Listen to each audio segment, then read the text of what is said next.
Mari kita lanjutkan pelajaran kita untuk bersama-sama belajar latar belakang dari perjanjian baru ya. Kita sudah sampai minggu yang lalu tentang super power ya. Sudah dikatakan bahwa siapa yang akan menjadi super power itu sudah Tuhan tentukan. Di mana Tuhan melalui mimpi kepada Nebukadnezar, dia mengatakan Nebukadnezar menjadi super power. Setelah itu ada super power berikutnya, yaitu Media Persia. Sebelumnya adalah super power yang bernama Asyur yang kita baca di kitab Yunus. Ibu kotanya Niniwe yang menghancurkan kerajaan Israel Utara pada tahun 722 sebelum Masehi. Jadi Babel juga Tuhan pakai untuk menghancurkan, yaitu kerajaan selatan. Kerajaan selatan ini raja-raja yang terakhir, sudah dikatakan di minggu yang lalu, disebut dengan 3 raja terakhir itu Y2Z. Gampang ingat ya, X, Y, Z kan, tapi ini Y-nya 2. Nah, Y-nya 2 itu siapa? Yaitu Yoyakim dan Yoyakin. Tinggal diganti M dan N saja. Ya, sama, nama mereka itu hampir sama. Setelah itu, raja yang berikutnya yang bernama Zedekia hanya bertahta selama 3 bulan. Ya, singkat sekali. Nah, raja ini sudah saya katakan minggu yang lalu, dia melawan Raja Nebukadnezar. Dia tidak percaya ya bahwa Tuhan sudah menyerahkan dunia ini pada masa tertentu di tangannya Nebukadnezar. Dia memberontak karena ada backingnya. Siapa backingnya? Gengnya adalah geng Mesir. Ya, dia mendapatkan bantuan Mesir, dia merasa kuat dan dia memberontak kepada Nebukadnezar sehingga Nebukadnezar itu marah dan menyerbu Yerusalem. Akhirnya diruntuhkan betul-betul Yerusalem di abad ke-6 sebelum Yesus lahir. Nah, pada saat itulah Daniel dan kawan-kawan ditawan ya, 606, dan Bait Allah diruntuhkan 586. Nah, setelah itu berganti periode Persia. Kalau Babel itu Irak ya. Irak pernah menjadi penguasa dunia ya. Kalau Persia itu Iran pernah menjadi penguasa dunia. Nah, tetapi bercampur dengan kaum Media. Nah, Media ini adalah di daerah Babel yang kita lihat ya, rajanya itu sangat mengasihi Daniel waktu Daniel dibuang ke lubang singa. Ini terjadi hanya 535 sampai 333, kurang lebih 200 tahun. Ya, kalau kerajaan Babel itu singkat sekali, hanya sekitar 70 tahun. Ya, waktu orang Israel dibuang, mereka berkuasa. Setelah itu, ya, mereka hancur dan Media Persia inilah yang kelak ya akan mengizinkan orang Israel kembali ke pembuangan. Dan raja yang terkenal di kerajaan Media Persia nanti akan saya jelaskan, itu raja yang bernama Cyrus. Kalau di bahasa Indonesia itu namanya Koresi. Ya, dia mengeluarkan dekret sehingga orang Israel itu dapat pulang dari pembuangan untuk membangun Bait Allah yang sudah diruntuhkan oleh Nebukadnezar, yaitu 70 tahun setelah mereka dibuang ya. Pembangunan itu dimulai 535 sebelum Masehi. Nah, sekarang kita akan melihat periode Babel ya. Ada 20 hal yang perlu kita simak ya. Periode Babel ini berlangsung ya sekitar ya, kalau kita lihat hanya 70 tahun. Hanya 70 tahun ya. Menjadi super power ya, yang paling berkuasa di seluruh dunia. Nah, bagaimana mereka bisa menjadi super power? Yaitu mereka menaklukkan ya kerajaan-kerajaan yang ada di sekitar mereka. Jadi mereka ya, pergi berperang ya. Jadi dunia ini penuh dengan darah dan air mata. Ya, jangan lupa ya, orang bisa menjadi super power itu biasanya sudah menumpahkan darah ya untuk tetangga-tetangganya baru dia berkuasa. Ya, politik juga demikian ya. Di Indonesia kita lihat ya, pergantian orde lama, orde baru, ya berapa banyak orang yang mati. Nah, kita lihat ya, kerajaan Babel itu dimulai dengan seorang raja yang bernama Nebukadnezar. Dia bukan raja pertama di kerajaan Babel. Bapaknya sudah jadi raja, tapi dia yang membesarkan kerajaan Babel. Jadi di zamannya dia Nebukadnezar, dia meruntuhkan kerajaan yang sebelumnya berkuasa, Asyur. Dunia ini selalu ya, kekuasaan yang ada itu diruntuhkan, baru dibangun kekuasaan yang baru. Selalu begitu ya. Tidak pernah itu terjadi transisi secara damai. Karena mereka berbeda bangsa. Yang satu bangsanya Babel, itu orang Irak. Ini bangsanya Iran, jadi berbeda. Jadi mereka saling berperang, dan pada saat itu yang terkenal tuh Daniel dan kawan-kawan, dan nama-nama mereka sudah diganti ya menjadi Sadrak, Mesak, Abednego. Ya.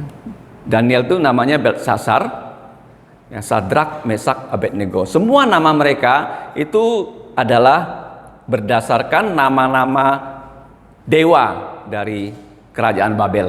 Jadi mereka itu diberi pendidikan, setelah itu diterima ya menjadi seperti pejabat tinggi ya di kerajaan Babel, dan harus belajar kebudayaan Babel, bahasa Babel, sehingga mereka bisa menjadi pejabat di istana Babel. Inilah kehebatan dari kerajaan Babel. Mereka membawa ya otak-otak yang cemerlang dari tetangga-tetangga yang ditaklukkan untuk yang mengelola pemerintahan. Seperti zaman sekarang ya, pemerintahan yang baik, dia pasti menarik dua hal untuk masuk ke negaranya. Satu, dia menarik orang yang bertalenta. Yang kedua, dia menarik uang, investasi. Ya, selalu ada investor masuk, itu tandanya negaranya punya masa depan yang baik. Makanya Indonesia punya menteri investasi yang selalu kemana-mana mencari investasi masuk.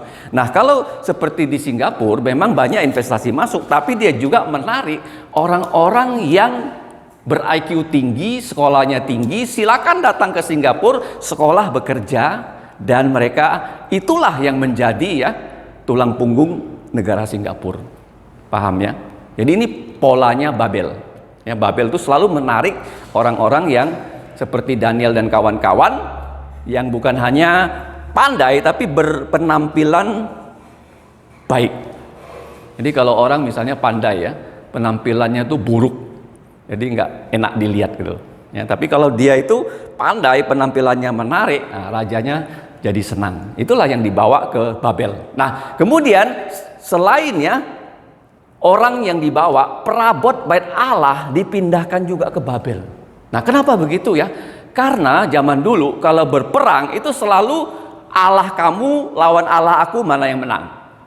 Jadi Nebukadnezar ini menganggap Allahnya itu nomor satu, sehingga semua bangsa-bangsa yang ada di sekitarnya yang punya Allah termasuk Yehova sudah dia taklukkan, dan untuk membuktikannya Allahnya Nebukadnezar lebih berkuasa dari Allahnya orang Israel, dia hancurkan bait Allah, dia bawa semua perabot di bait Allah, dibawa ke mana? Ke Babel. Sebagai monumen perang yang menandakan dia sudah menang perang, dan sekaligus menandakan dewanya lebih sakti daripada dewa orang Israel. Nanti kalau kamu lihat ya, bagaimana kerajaan ini runtuh, itu perabot itu dipakai oleh cucunya untuk pesta pora. Kemudian Allah menulis di dinding, Mene Mene Tekel Urvasim. Baru pada malam itu cucunya Nebukadnezar dibunuh mati, berganti dinasti apa? Dinasti Persia. Jadi Allah akan mengatakan, bukan dewa Babel itu yang membuat kamu menang. Karena orang Israel menyimpang dari firman Tuhan, mereka aku hukum. Paham ya? Jadi peperangan di segala tempat ya, itu Allah melawan Allah. Filistin melawan Israel juga begitu. Di zamannya Goliat begitu, ya. Di zamannya Filistin itu malah di zamannya Eli itu ya, tabut perjanjian dibawa ke rumah Dagon gitu. Kalau kita baca ya, jadi dewa lawan dewa selalu begitu ya. Siapa dewanya paling sakti, dia yang paling hebat ya. Zaman sekarang juga begitu, dewa kamu lebih sakti, aku lebih kaya dari kamu. Kamu jangan pikir orang kaya itu nggak nyembah berhala loh, semuanya tuh nyembah berhala. Jadi berhala siapa yang paling sakti, dia yang bisa buat kamu lebih kaya daripada tetangga kamu. Itu konsepnya dunia ya, dari zaman dulu. Orang nggak kenal siapakah Yesus. Jadi mereka selalu dibohongi oleh iblis ya, ada dewa yang bisa buat mereka menang perang, yang bisa membuat mereka kaya. Nah, kita lihat di sini, tadi saya sudah katakan raja-raja yang terakhir itu gampang mengingatnya kalau kita membaca ya. Di dua raja-raja pasal-pasal terakhir, dua Tawarik pasal-pasal terakhir. Tentang tiga raja yang nama-namanya Y2Z, Yoyakim, Yoyakin, dan Zedekia. Nah, Zedekia ini tadi saya katakan karena dia punya backingnya Mesir. Jadi dia nggak percaya bahwa Nebukadnezar itu bisa menghancurkan Yerusalem dan kerajaan Yehuda. Karena mereka punya bait Allah. Mereka tahu Allah yang mereka sembah, Yehova itu Allah yang maha kuasa, yang bisa melindungi. Mana mungkin ya ada bait Allah, Yerusalem, Yehuda bisa hancur. Padahal Tuhan katakan ya, bahwa kalau kamu tidak menuruti firman-Ku, hukumannya nanti ya adalah par 4 par. Dan betul saja waktu dia bersatu dengan Mesir, Yerusalem itu dihancur luntak-lantakan tanpa ada sisa loh oleh Nebukadnezar. Waktu dia datang, bait Allah itu diruntuhkan, kemudian perabot diambil, dan raja yang memberontak ini yang bernama Zedekia ditangkap. Kemudian semua keturunannya, istrinya, selirnya, anaknya, cucunya dibunuh di mata dia loh. Baru matanya dibutakan, baru dia dibawa ke Babel. Kamu bayangkan ya, karena dia memberontak. Nah, jadi Raja Zedekia hanya bertahta 3 bulan, tetapi setelah itu tidak ada lagi raja di Israel. Hanya diangkat gubernur ya, kalau zaman sekarang ya seperti bupati lah diangkat di bawah kerajaan Babel. Berikutnya, perabot dibawa. Kenapa perabot dibawa? Untuk membuktikan ya, di kuil dari Nebukadnezar, Yehova ini lebih lemah daripada dewanya Nebukadnezar. Karena bukan hanya perabot ya dari bait Allah itu yang dibawa, kuil-kuil yang lain yang dihancurkan Nebukadnezar ya dibawa juga. Jadi ini merupakan monumen perang mereka. Nah, kemudian bukan hanya Daniel yang dibawa ke Mesir, ke Babel, ada imam yang muda yang bernama Yehezkiel. Nah, imam ini dia ditawan. Imam itu hanya bekerja di bait Allah, menyembelih korban. Nah, bait Allah yang sudah runtuh tentu saja tidak ada lagi tugas dia di Yerusalem. Ketika dia dibawa ke Babel, dia dipakai oleh Allah menjadi nabi. Ya, dari tangan Yehezkiel kita mendapatkan kitab Yehezkiel yang memberikan teguran ya kepada orang-orang Israel. Nah, kemudian kita lihat ya di Yehuda sekarang siapa yang tinggal? Ya, ada seorang yang bernama Matayah. Nah, Matayah ini adalah paman dari Yoyakin. Kemudian nama Matayah diganti menjadi siapa? Zedekia. Yang tadi ya kita lihat ya diangkat, tapi dia memberontak.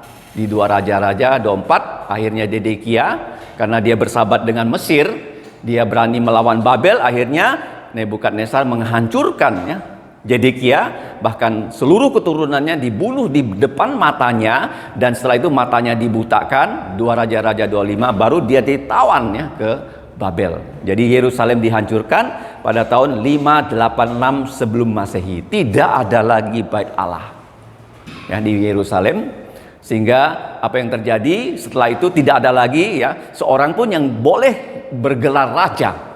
Tidak ada lagi sejak Zedekia itu ya ditawan sampai saat ini ya tidak ada lagi orang Yahudi menjadi raja di sana. Herodes pun bukan orang murni Yahudi loh. Dia adalah orang ya, Edom. Berakhir ya dinasti kerajaan selatan. Sampai nanti Yesus datang kedua kali menjadi raja orang Yahudi. Paham ya? Jadi total hancur ya 586. Nah, Gedalia yang diangkat menjadi bukan lagi raja, menjadi gubernur. Nah, apa bedanya raja dengan gubernur? Apa bedanya? Beda kekuasaan, beda wilayah juga. Raja itu boleh menjabat jadi raja sampai dia mati. Tidak ada cerita raja masih hidup dicopot. Itu biasanya begitu ya. Kalau raja ini, dia walaupun raja boneka, dia tetap mengabdi kepada raja yang di atasnya. Dia tidak akan diganti sampai dia mati, itu raja. Kalau gubernur, ada periodenya, ada apa? Pilatus, periodenya berakhir. Setelah itu kita lihat gubernur apa? Felix Festus. Ya, jadi nggak boleh lagi ada raja. Raja itu harus berkuasa sampai dia mati. Itu namanya kecuali dia turun tahta ya, itu beda lagi ya. Jadi begitu. Jadi tidak ada lagi raja di sana ya, sampai sekarang nggak ada raja. Nah, kita lihat di sini kerajaan Israel itu dimulai di zamannya Saul 1050 dan berakhir di saat ya ini 586, kalau kita lihat kurang lebih kerajaan Israel baik yang bersatu dan utara selatan, yang terakhir selatan, hanya berlangsung 500 tahun eksistensi mereka. Nanti kalau kita lihat bait Allah yang dibangun kembali ya di zamannya Jerubabel itu juga bertahan sekitar 500 tahun ya untuk menjadi saksi ya. Nah, kita lanjut. Nah, bagaimana Allah telah berjanji pada Daud bahwa ada keturunan Daud, putra Daud yang akan menjadi raja, di atas tahtanya Daud menjadi raja selama-lamanya di 2 Samuel pasal 7. Itu adalah Tuhan Yesus Kristus yang di dalam bahasa Ibrani dikenal dengan gelar Mesias, yang diurapi dia adalah nabi, imam dan raja. Nah, kemudian kita lihat ya, Tuhan telah berkata bahwa mereka yang memberontak akan dilempar ya, dibuang, itu dibuang selama 70 tahun. Tuhan itu yang berencana, dia melaksanakan. Mana mungkin ya orang dibuang setelah itu mereka kembali. Orang Tionghoa yang dari Tiongkok ke Asia Tenggara, berapa orang yang kembali? Ya kan? Sedikit sekali. Kadang-kadang orang kembali hanya melihat kampung halamannya. Ada beberapa sih di zaman Bung Karno itu kembali ke Tiongkok. Tapi Tuhan berjanji loh, 70 tahun kalian aku buang, 70 tahun kemudian kalian harus kembali. Caranya bagaimana? Ya, tadi saya sudah katakan 535 kerajaan Babel itu dihancurkan loh oleh siapa? Oleh Sirus. Nah, Sirus ini nanti kalau kita lihat namanya sudah Tuhan sebut sebelum dia lahir 150 tahun. Jadi kalau kita melayani Tuhan, semua yang kita lakukan dalam pelayanan sesuai dengan kehendak Tuhan sudah Tuhan rencanakan. Nggak bisa ya kita bilang, oh saya bikin improvisasi begini, sehingga improvisasi saya membuat rencana Tuhan berbeda. Nggak bisa, semuanya sudah Tuhan gariskan. Tinggal kita mau taat nggak, mau menjalankan nggak. Paham ya? Jadi Tuhan mengatakan 70 tahun, dan dicantumkan dalam Yeremia 25 ayat 15. Jadi ini waktu sudah 70 tahun, nanti kalau kita lihat ya, Daniel itu dia tahu 70 tahun sudah sampai. Akhirnya dia berpuasa 3 minggu. Nah, kalau orang berpuasa 3 minggu, bisa nggak dia nggak makan nggak minum 3 minggu? Orang berpuasa 40 hari, 40 malam seperti Yesus. Bisa nggak dia nggak makan, nggak minum 40 hari, 40 malam? Secara alamiah ya. Kemudian puasa yang nggak perlu makan, nggak perlu minum, paling top gitu ya, 3 hari. Seperti Esther. Paling banter 7 hari lah, nggak makan, nggak minum. Ya. Jadi Daniel berpuasa berapa lama? 3 minggu. Ya, kita nggak tahu dietnya seperti apa. Tentu saja nggak total nggak makan nggak minum ya. Dia kan kerja sebagai pejabat tinggi, bisa mampus tuh 3 minggu nggak makan nggak minum kan? Betul nggak? Pasti ada menunya yang dia kurangi atau dia nggak makan hanya minum, kita nggak tahu. Ya, jadi puasa tuh kunci ya dari orang yang melayani Tuhan. Nah, kita lihat ya, sejak mereka tidak punya bait Allah, lahirlah agama Yahudi Ortodok. Kenapa ortodok? Sebelumnya mereka terus menyembah berhala. Yahudi ortodok ini kalau kita ke Israel sampai sekarang nggak ada lagi mereka menyembah patung loh. Patung sekarang ada di mana? Beralih ke dalam gereja Roma Katolik. Kalau kamu pergi ke gereja Roma Katolik, ke tanah Israel, gereja-gereja yang dikuasai oleh Roma Katolik selalu begitu banyak patungnya, ornamennya, lampunya kayak kuil, remang-remang gitu loh. Tapi kalau kamu ke gereja kan terang lampunya. Ada nggak patung? Nggak ada. Paling-paling ada ayat-ayat Alkitab. Jadi orang Israel itu kapok, ya, kapok menyembah berhala sehingga bersih itu berhala di Israel. Jadi mereka menjadi Yahudi Ortodok. Nah, kita lihat di sini semenjak bait Allah, sistem pengorbanan itu tidak ada lagi, sehingga apa yang terjadi? Mereka harus bertemu di mana? Di rumah pertemuan yang disebut sinagoge. Ya, sinagog, sin itu sama-sama, goge itu mari bertemu. Jadi ini begitu banyak rumah pertemuan, bukan hanya di Israel. Kalau kita baca di Injil Tuhan Yesus ya pada hari Sabat selalu ke rumah pertemuan sinagog.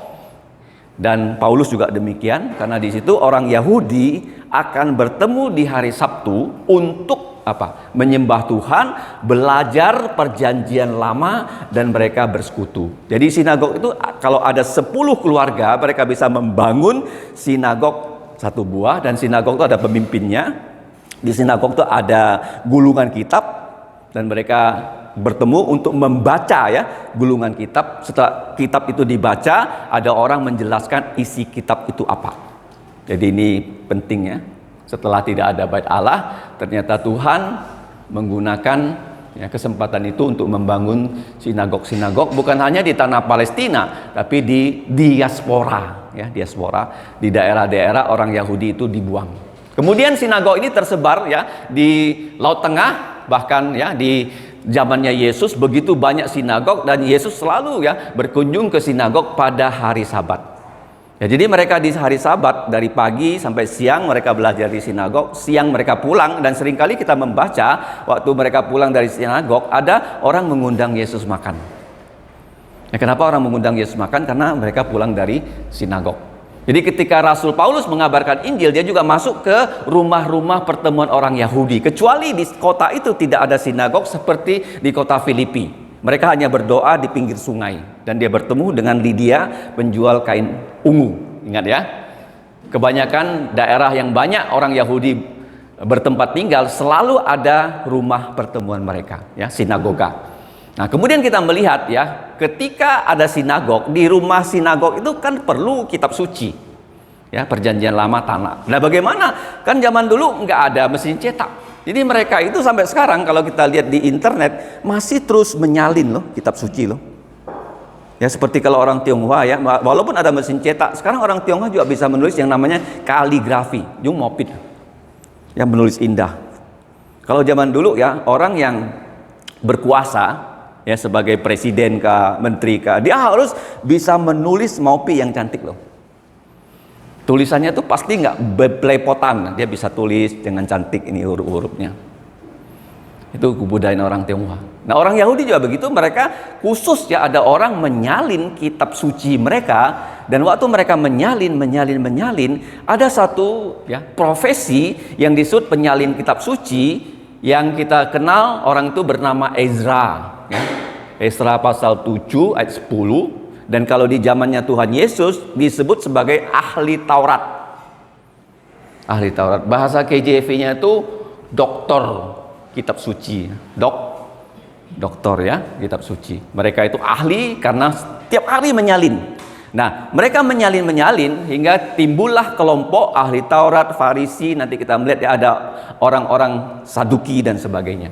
Nah, kemudian kita melihat ya di dalam pembuangan ya, orang-orang Yahudi itu membentuk koloni mereka yang disebut diaspora, karena mereka tersebar dan mereka ini kembali ya ke Israel waktu bait Allah sudah berhasil dibangun untuk merayakan Paskah dan Pentakosta. Jadi berhala itu bersih di tanah perjanjian.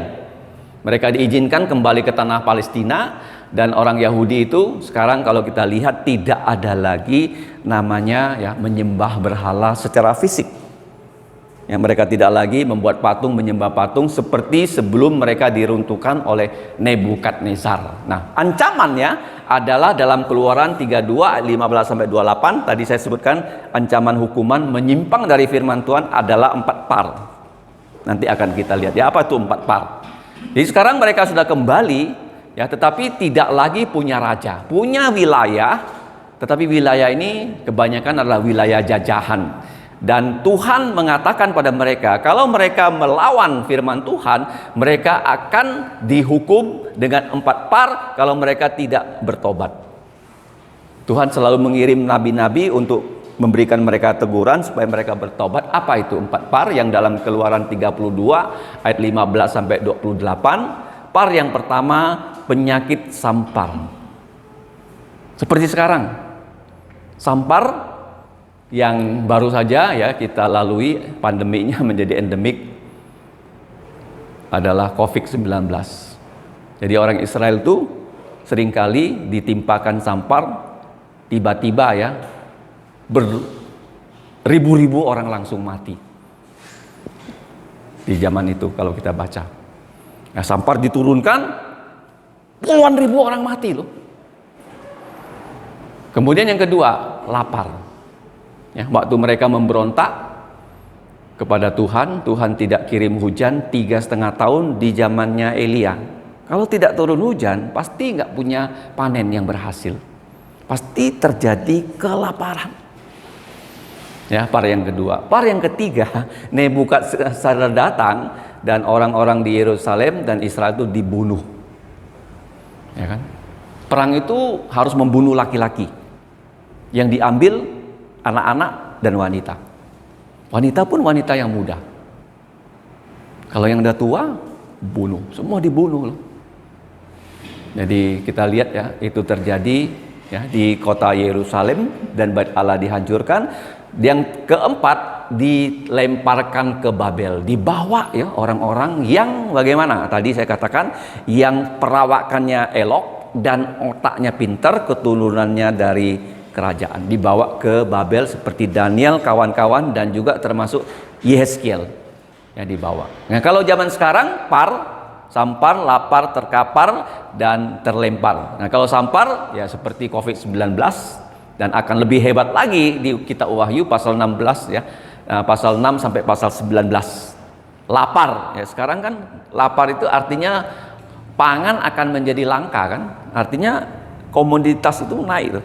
Inflasi itu sekarang menjadi sesuatu yang ditakuti oleh pemerintahan di seluruh dunia sejak perang di Ukraina.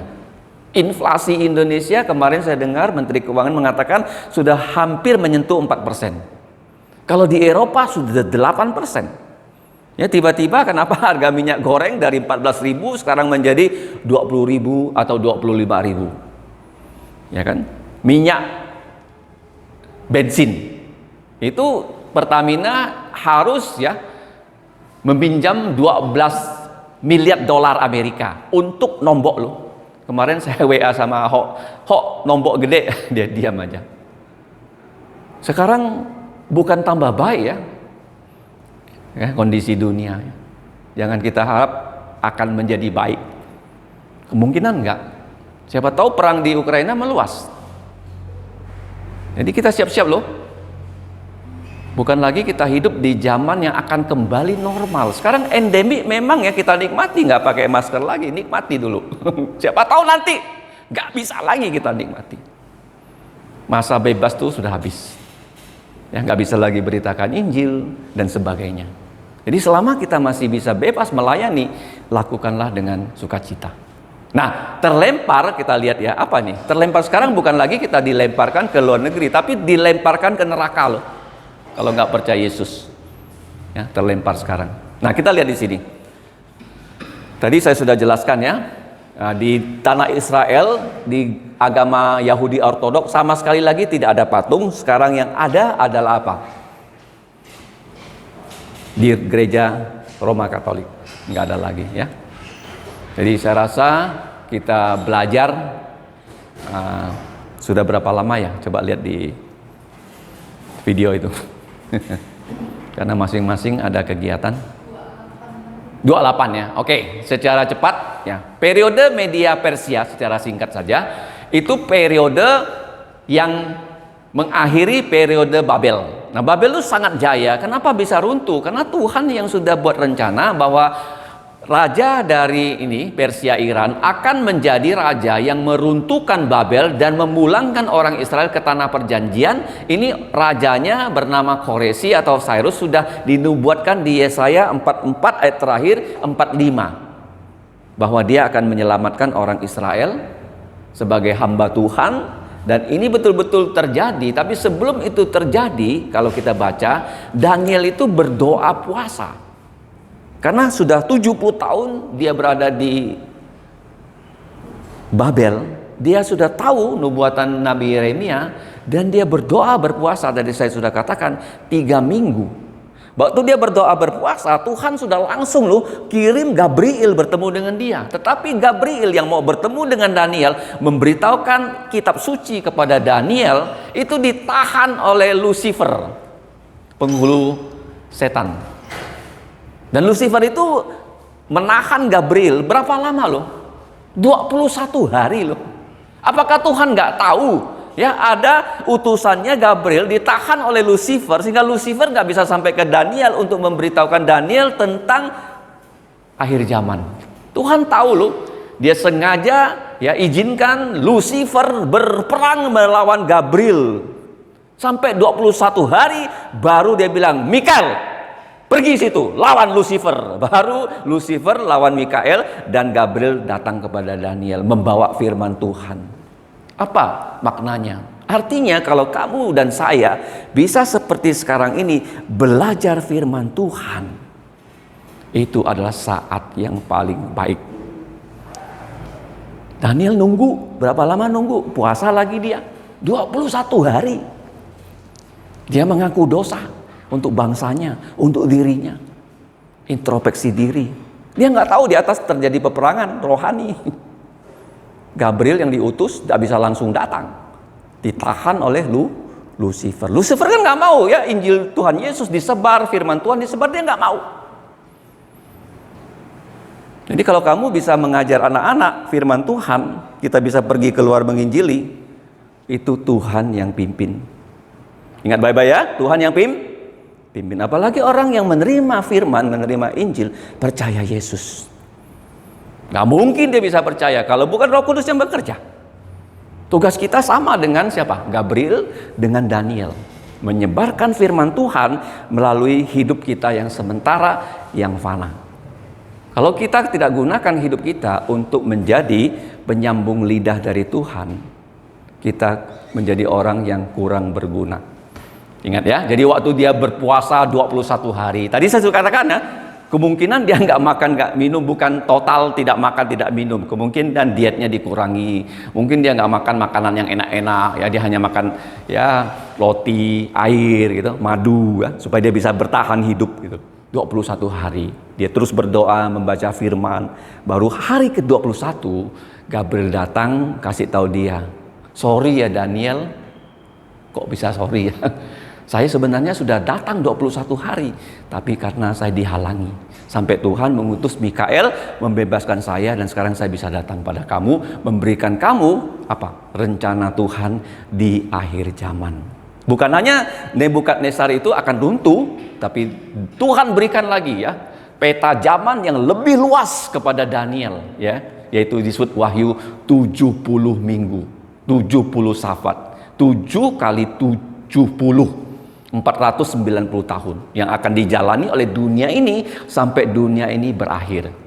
Kita sudah menjalani ya berapa? Kalau 70 minggu sudah 69 minggu. Tinggal tunggu 1 minggu yang terakhir, 7 tahun terakhir yang disebut tribulasi besar di kitab Wahyu. Sekarang kita hanya cicipi yang namanya apa tuh? COVID-19. Itu tribulasi yang kecil-kecil kecil sekali. Kalau tribulasi besar, orang yang mati separuh, sepertiga orang mati. Ya, dan jangan main-main ya, bahwa COVID ini hanya sekedar peringatan bahaya. Akan datang sampar yang lebih besar, masker nggak bisa tolong, ya, APD nggak bisa tolong. Kalau disebut Tuhan mati, mati orang itu. Vaksin juga nggak bisa tolong. Ya, di Wahyu 6 sampai 19. Jadi waktu Daniel kita lihat ya, dia berdoa, akhirnya Raja Koresi ini sebenarnya kerajaan yang kecil loh. Dia berkuasa di daerah yang namanya daerah Persia, ya Media bukan dia, tapi dia bisa pelan-pelan menaklukkan. Kamu kalau baca di sini ya, ada daerah Asyur, Media, Mesopotamia, Armenia, Kapadokia, Yunani, Asia Kecil, ini Turki ya. Kemudian ya Hirkania, Partia, Dragidia, Arakosia, ya, Margiana dan Bakria. Dia taklukkan. Setelah dia agak kuat, dia menaklukkan Babel. Superpower yang sesungguhnya. Ya, yang nama rajanya apa? Kalau kamu baca Beltsyazar, dia berpesta mabuk-mabukan dengan semua perabot bait Allah. Jadi waktu dia pesta pora, di dinding muncul tangan menulis Mene, Mene, Tekel, Urvasim. Tidak ada ahli di depan matanya bisa jelaskan apa artinya. Baru muncul nenek dia, kemungkinan istri dari Nebukadnezar yang sudah mati, mengatakan ada seorang namanya Daniel. ya, yang gelarnya hampir sama dengan kamu, Belsasar. Dia bisa menafsirkan apa artinya. Terus Daniel dipanggil, dan dia bilang sama Daniel, kalau kamu bisa jelaskan artinya itu, kamu jadi orang yang di bawah saya. Setelah kamu, ya, semuanya bawahan. Kamu hanya lebih rendah dari saya. Daniel bilang, nggak usah lah, karena kamu malamnya kan mati. Ngapain aku jadi wakilnya kamu, gitu ya. Betul. Terus Daniel tafsirkan, mene tekel urfasim, kamu ditimbang, ternyata kamu ringan. Jadi waktu kamu sudah dihitung, dan malam itu Belteshazzar terbunuh dan diganti oleh raja yang bernama Darius. Darius itu akhirnya menjadi kawan baik dari Daniel. Jadi Daniel ini ya, dia mengabdi di kerajaan Babel 70 tahun, setelah itu dia mengabdi di kerajaan Media Persia. Nah, kalau kita melihat ya, di zaman Media Persia ini, raja yang bernama Koresi, dia dianggap sebagai penolong orang Israel yang mengembalikan orang Israel dengan dekret loh, dekret. Dekret itu adalah keputusan untuk diumumkan secara lisan dan tertulis di seluruh daerah jajahannya loh. Jadi kalau kita melihat, ada nggak satu keputusan yang disampaikan oleh seorang raja untuk seluruh dunia tentang orang Israel? Ini adalah keputusan dari Raja Koresi itu untuk dikatakan membangun kembali Bait Allah yang sudah dihancurkan Nebukadnezar. Ini sudah dicatat di Esra pasal 1, pasal 2, 3, dan 4. Nah, sedangkan Yesaya 44 dan 45 itu ditulis 150 tahun sebelum Raja Koresi, Raja Cyrus ini menjadi superpower. Dia juga kaget loh, karena di Alkitab ini ada nama saya, bahwa saya adalah hamba Tuhan yang ditugaskan Tuhan memulangkan orang Israel untuk membangun Bait Allah. Itu dia tulis di dalam dekret. Tuhan bisa memakai raja yang tidak percaya menjadi alatnya. Dan betul ya, di zaman itu mereka pulang, dan kalau kita lihat pembuangan sudah 70 tahun, dan waktu mereka pulang, yang dicatat itu sekitar hampir 50.000 orang Yahudi pulang. Kemudian di bawah pimpinan Jerubabel untuk membangun Bait Allah, tetapi mereka tidak bisa langsung membangun Bait Allah. Apa yang mereka lakukan? Mereka hanya bisa meletakkan batu pertama. Jadi tempatnya sudah ada, tapi nggak bisa membangun. Dibuatlah batu pertama, dibuatlah apa? Altar untuk mezbah. Udah, stop, nggak ada tindak lanjutnya. Selama bertahun-tahun loh. Nah, jadi kita lihat ya, ketika raja ini wafat, belum juga Bait Allah terbangun, kemudian raja berganti. Ini ada keturunannya yang bernama Smerdis, itu dibunuh oleh ya Kambises yang masih bersaudara, sehingga yang naik tahta itu ya adalah Kambises. Kemudian kita lihat ya, setelah itu ada Raja Darius I bertahta. Nah, kemudian di zaman Raja Darius I bertahta, kalau kita baca, ini sudah ya, puluhan tahun ya setelah mereka pulang dari pembuangan, Tuhan membangkitkan 2 orang nabi yang memberikan mereka semangat untuk membangun Bait Allah. Nabi itu bernama Hagai dan Zakaria. Hagai itu pesannya singkat, kalian semua tinggal di rumah, punya rumah, tapi Bait Allah belum jadi. Caranya gimana membangun Bait Allah? Gampang, pergi ke hutan, ambil kayu, bangun. Artinya kerja, kayak Pak Jokowi ya, kerja, ya kan? Kalau nggak kerja nggak ada hasil. Jadi mereka di zamannya Hagai, mereka disuruh ke hutan ambil kayu, bangun. Dan kemudian terbangun Bait Allah itu, kalau kita membaca ya, terbangun ya, dan akhirnya ada rombongan berikutnya yang pulang setelah Bait Allah itu terbangun, rombongan Ezra dan Nehemia. Jadi waktu itu kita melihat ya, waktu pembangunan Bait Allah seringkali terjadi yang namanya halangan dari orang-orang sekitarnya yang tidak senang, bahkan mereka menghasut untuk menghentikan ya, proyek pembangunan Bait Allah, dan mereka itu menulis surat kepada raja, dan raja itu ya memeriksa betul nggak ada dekret dari superpower Koresi yang memerintahkan supaya orang Israel itu pulang ke Israel untuk membangun Bait Allah. Ternyata dicek oleh Darius ya, di Esra pasal 6 ayat 12 ada. Jadi di dokumen kerajaan itu ditemukan Raja Koresi atau Darius sudah membuat dekret, tapi belum terlaksana di zamannya Raja Darius. Dan Raja Darius ini memberikan perintah bukan hanya ya Bait Allah boleh dibangun lagi, bahkan dia memberikan dana sehingga Bait Allah itu selesai dibangun. Waktunya sekitar 515. Kapan mereka kembali? 535. Jadi hampir berapa? 20 tahun lebih baru selesai. Jadi tidak langsung bait Allah itu bisa dibangun selesai. Nah, kita melihat ya setelah bait Allah ini selesai, bait Allah ini direnovasi selama 46 tahun loh oleh raja yang mulai berkuasa, yaitu Herodes Agung. Raja Herodes ini kamu lihat ya, berkuasa 46 tahun. Jadi kalau kita lihat Yesus itu lahir tahun 1 Masehi, katakanlah begitu. Jadi dia membangun bait Allah sejak dia bertahta selama berapa? Belasan tahun. Karena di zamannya Tuhan Yesus melayani, itu tahun 30-an, itu bait Allah belum selesai direnovasi oleh Herodes dalam Yohanes 2:20. Mereka bilang bait Allah sudah direnovasi 46 tahun tapi belum selesai. Kenapa Yesus kamu bilang rombak bait Allah ini dalam 3 hari aku bangun kembali? Yesus mengatakan bukan bait Allah ini yang dirombak, tapi tubuhnya disalibkan dan dia akan bangkit pada hari ketiga. Jadi orang tuh sangat benci sama Yesus karena dia bilang rubuhkan bait Allah ini. Mereka pikir bait Allah ini bukan, tubuhnya akan aku bangun dalam waktu 3 hari. Mereka bilang sudah 46 tahun belum selesai. Jadi mereka salah mengerti perkataan Yesus. Nah, kenapa bait Allah ini dibangun? Bait Allah pertama oleh Salomo, bait Allah kedua oleh Raja Herodes diperbaiki karena dibangun oleh Gubernur Jerubabel. Dan kita melihat di sini bait Allah ini hanya bertahan selama 5 abad. Bait Allah ini selesai direnovasi pada saat kapan? Rasul Paulus melayani. Yang kita pelajari di Kisah Rasul 22. Bait Allah itu masih direnovasi. Beberapa tahun kemudian selesai renovasinya. Kemudian tahun 70 Titus Jenderal menghancurkan bait Allah ini. Hanya beberapa tahun setelah selesai renovasi, bait Allah itu diruntuhkan. Sampai sekarang tidak ada bait Allah. Untuk mengenang ada bait Allah, Tuhan juga membuat sesuatu tanda. Ada tembok di belakang bait Allah yang disebut tembok ratapan. Sengaja itu nggak dibongkar loh. Kok nggak rata habis dengan tanah loh? Dibiarkan ada tembok. Dan tembok itu tembok mana ya? Bait Allah itu selalu menghadap ke timur. Nah, timur. Ya, temboknya pasti ini buntut. Yang di sisa itu ini buntutnya.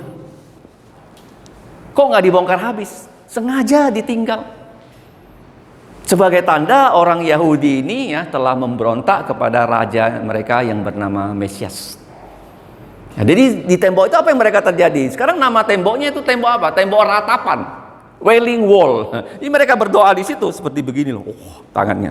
Kalau mereka membaca firman Tuhan itu selalu loh, nggak boleh ngantuk, gini tangannya. Nggak ada mereka kebaca firman Tuhan. Pasti pak, orang Israel. Orang Israel itu paling hebat kalau disuruh main otak, main catur ya, yang pakai otak loh. Nah, itu orang Israel. Karena mereka kalau baca firman Tuhan tuh harus konsentrasi penuh. Ya, jadi kalau kita lihat ya, ini Tuhan Yesus harus menggunakan bait Allah itu untuk melayani. Ya. Nah, kita lihat selanjutnya. Nah, perjanjian baru di zamannya Tuhan Yesus begitu banyak kegiatan di bait Allah dan sudah dinubuatkan Yesus harus mati di luar kota Yerusalem.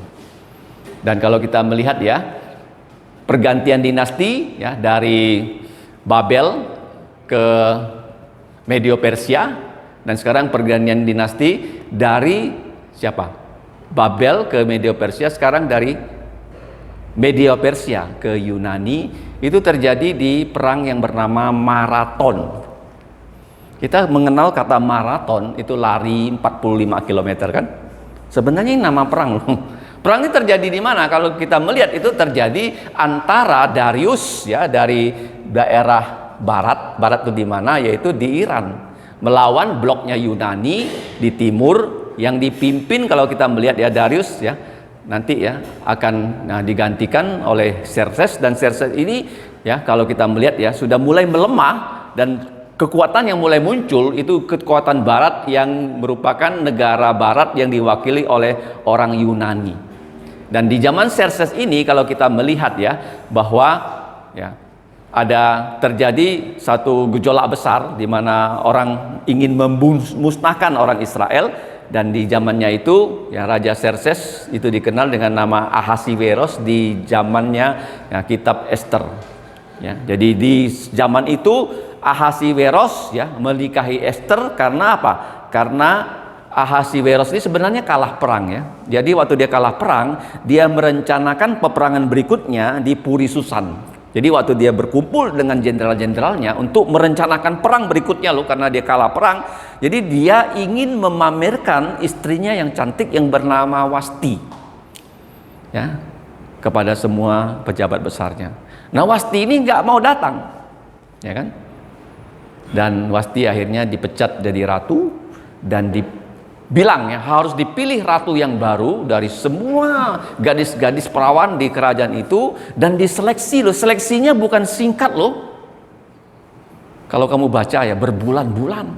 Dan orang yang bernama Esther terseleksi menjadi ratu menggantikan Wasti tanpa dia sebut dia orang Yahudi. Kalau dia orang Yahudi, pasti dia kalau ikut tradisi Yahudi nggak bisa ikut seleksi. Bisa nggak orang Yahudi ikut seleksi? Kena dietnya, kena ininya, adatnya, nggak bisa. Dalam kondisi tertentu, Tuhan mengizinkan sesuatu terjadi, dan Esther ini akhirnya menjadi ratu, dan dia yang dipakai Tuhan untuk membebaskan orang Israel dari pemusnahan oleh Haman. Jadi waktu dia disuruh Mordekai menghadap ya raja, Esther bilang begini, jika aku harus mati, maka aku mati. Ya, if I have to die, I die. Karena kalau dia datang di hadapan raja Ahasiweros dan raja itu nggak ngulurkan tongkat emasnya, walaupun dia ratu, habis tuh, ya kan? Tapi waktu dia masuk, Ahasiweros melihat Esther, Tuhan menggerakkan lubuk jantungnya dan dia ulurkan tongkat emasnya. Kemudian Esther menjamu raja dan Haman. Dia tidak pernah bilang dia orang Yahudi loh. Suaminya gak tahu dia orang Yahudi. Karena suaminya baru teken ya surat untuk memusnahkan orang Yahudi. Terakhir dia bongkar. Itu ada Haman jahat betul. Dia mau bunuh orang Yahudi dan saya ini orang Yahudi. Mau bunuh istri kamu. Raja ini ngamuk loh. Paham? Keyahudiannya baru muncul waktu terakhir. Ya kan? Tuhan yang mengatur sejarah ini terjadi sehingga waktu mereka berhasil mengalahkan musuh mereka, terjadi suatu ya, hari raya yang belum pernah ada di kitab Taurat, hari raya Purim. Ya, Purim ya. Ya. Jadi orang Yahudi pandai banget ya menyembunyikan jati dirinya ya. Suaminya nggak tahu dia orang Yahudi. Sampai terakhir di hadapan Haman disebut, ini orang jahat nih, mau bunuh orang Yahudi, aku ini orang Yahudi. Jadi kalau orang Yahudi mati, aku juga mati. Jadi raja itu marah betul. Nah kemudian kalau kita lihat ya, ini yang sudah saya katakan, di zamannya itu ada dua tokoh yang Tuhan pakai untuk menggembalakan orang Israel di tanah Palestina, Ezra dan Nehemia. Ezra ini membangun kerohanian, Nehemia ini membangun tembok ya. Yang dibangun itu 52 hari selesai tembok ya dari Yerusalem. Ya, dia adalah juru minum raja ya, pejabat yang tinggi sekali. Ya, kita lihat ya, orang-orang yang ada di sekitar raja seringkali Tuhan gunakan untuk pekerjaannya loh. Seperti Daniel, dia juga tangan kanan raja. Ya. Kemudian kalau kita lihat Nehemia juga tangan kanan raja. Ya, dipakai untuk ya, melakukan kehendak Tuhan. Dan Nehemia itu melakukan perjalanan. Ya, kalau kita mau ya duga-duga kemungkinan di abad ke-5 ya. Jadi dia bekerja sama dengan Ezra. Ezra ini membangun kerohanian dan Nehemia membangun apa? Tembok Yerusalem. Kemudian 3 poin yang terakhir. Nah, pada saat mereka sudah punya yang namanya Bait Allah, mereka sering melakukan perayaan Paskah, perayaan Pentakosta dan bahkan Tabernakel. Ya. Dan mereka yang melakukan perayaan-perayaan itu, sehingga kalau kita melihat ya kesempatan mereka ya sekarang sudah bisa ya menikmati lagi ya keberadaan Bait Allah untuk melaksanakan hukum Taurat mereka. Hukum Taurat itu kalau tidak ada Bait Allah tidak bisa dijalankan loh. Karena semuanya harus terjadi di Bait Allah. Kalau sekarang orang Yahudi nggak punya Bait Allah, mereka tidak bisa dengan sempurna melakukan syariat agama mereka. Makanya Tuhan Yesus harus ya memberikan 2 sakramen supaya gereja bisa berfungsi ya seperti Israel rohani. Yaitu apa? 1, dia memberikan kita baptisan, menggantikan sunat. Yang kedua, perjamuan kudus. Gak perlu lagi bait Allah, yaitu ada roti tak beragi dan air anggur, melambangkan Paskah. Ya kan? 2 itu. Orang Israel nggak bisa lagi. Nah, bagaimana mau mereka merayakan itu karena bait Allahnya nggak ada lagi? Ingat ya, karena menyembelih korban itu kan harus ada mezbahnya, ada bait Allahnya, nggak ada lagi. Yang di situ yang ada apa? Masjid loh, masjid, tahu kan? Nah, jadi masjid yang dikatakan paling suci nomor 3 di agama Islam. Oke, jadi di zamannya Nehemia, ya boleh dikatakan ya, atau Ezra, perjanjian lama itu berakhir. Ya, di abad ke-5, abad ke-4. Bukan hanya Hagai, Zakaria, tapi juga Malaki. Ini nabi-nabi yang hampir sezaman setelah mereka mati. Tuhan tidak lagi berfirman, tetapi sampai Gabriel diutus menemui Zakaria, menemui Maria, start lagi, yaitu wahyu kepada manusia, sampai kepada Yohanes, stop lagi. Nah, sampai nanti Yesus datang. Nah, kalau Yesus datang kan dia ngomong sama orang sama dengan firman Tuhan kan, betul nggak? Ya, firman Tuhan jalan lagi waktu dia datang. Setiap yang dia katakan itu firman Tuhan. Ya, kelanjutan dari perjanjian baru. Ya, setiap dia berbicara, dia mau kita tulis, ya itu jadilah. Ya, kitab suci itu nggak stop sampai di situ. Ada lagi waktu Yesus datang. Dia ngomong ya sama siapa itu firman Tuhan. Tapi di stop dulu sampai kitab Wahyu. Amin. Ya, paham ya? Oke, mari kita berdoa. Bapa, kami bersyukur untuk siang ini kami dapat belajar dari sejarah perjanjian lama, pengantar perjanjian baru.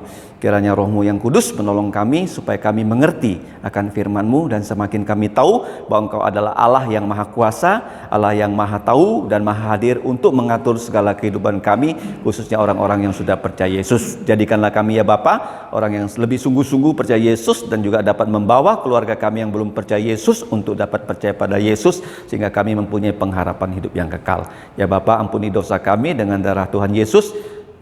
Sucikanlah pelanggaran kami. Dalam nama Tuhan Yesus kami berdoa dan berterima kasih. Amin.